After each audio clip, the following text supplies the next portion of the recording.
இயேசு கிறிஸ்துவின் பரிசுத்த நாமத்தில் மீண்டும் உங்கள் ஒவ்வொருவரையும் அன்போடு வாழ்த்துகின்றேன். என் அன்புக்குரிய தேவஜனமே, தேவனுடைய ஆலோசனைகள் ஏற்ற நேரத்தில் நமக்கு கொடுக்கப்படும் பொழுது அதை உள்வாங்கி அவருக்காய் நாம் ஜீவித்திட தூய ஆவியானுடைய ஒத்தாசையோடு நாம் ஒவ்வொரு நாளையும் கடந்து செல்ல வேண்டும். தேவனுடைய பலத்த புயத்திலே அவர் உறுதியாக நம்பிக்கை வைத்தார். மார்ட்டின் லூத்தர் வெற்றிக்கு தேவனையே முழுவதுமாக நம்பியிருந்தார்.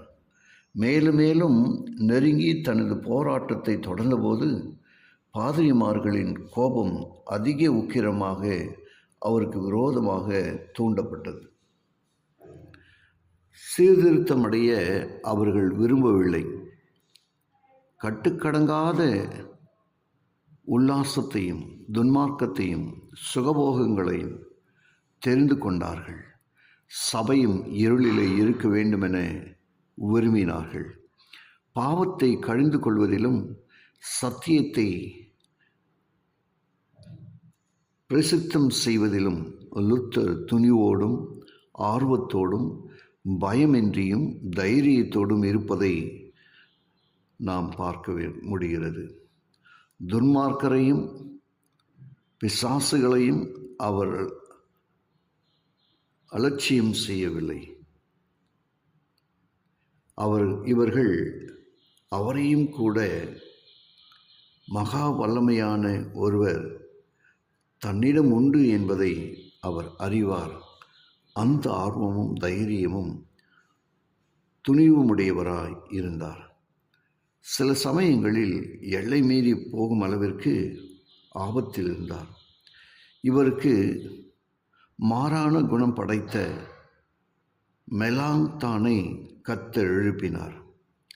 அவர் சீர்திருத்த வேளையிலே லூத்தருக்கு உதவியாக இருந்தார். மெலாங்தான் கோழையாகவும் பயந்தவராகவும் கவனமுடையவராகவும் மிகுந்த பொறுமையுடையவராயும் இருந்தார். தேவனால் மிகவும் நேசிக்கப்பட்டவராயிருந்தார். வேத வாக்கியங்களை பற்றிய அறிவு அவரிடத்தில் அதிகமாக இருந்தது. அவரது மதிப்பீடும் திறனும் ஞானமும் மிக உயர்ந்ததாக இருந்தது.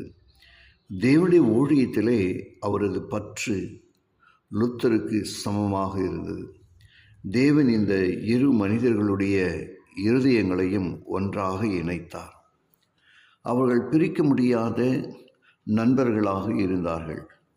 மெலாங்தான் பயத்திலும் தாமதிக்கும் ஆபத்துகளிலும் இருக்கும் பொழுது லூத்தர் அவருக்கு மாபெரும் உதவியாக இருந்தார். வெகு துரிதமாக போகும் ஆபத்தில் லூத்தர் இருக்கும்போது மெலாங்தான் அவருக்கு மாபெரும் உதவியாக இருந்தார்.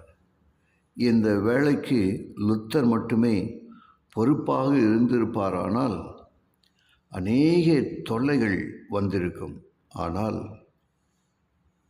மெலாங்தானின் தொலைநோக்கத்தோடு கூடிய கவனமானது மெலாங்தான் மட்டுமே இந்த வேலைக்கு பொறுப்பாக இருந்திருப்பாரானால் வேலை உளவாக முன்னேறி இருக்காது. ஜெபிப்போமா. கிருபையுள்ள நல்ல பிதாவே, உமக்கு நன்றி சொல்கிறோம்.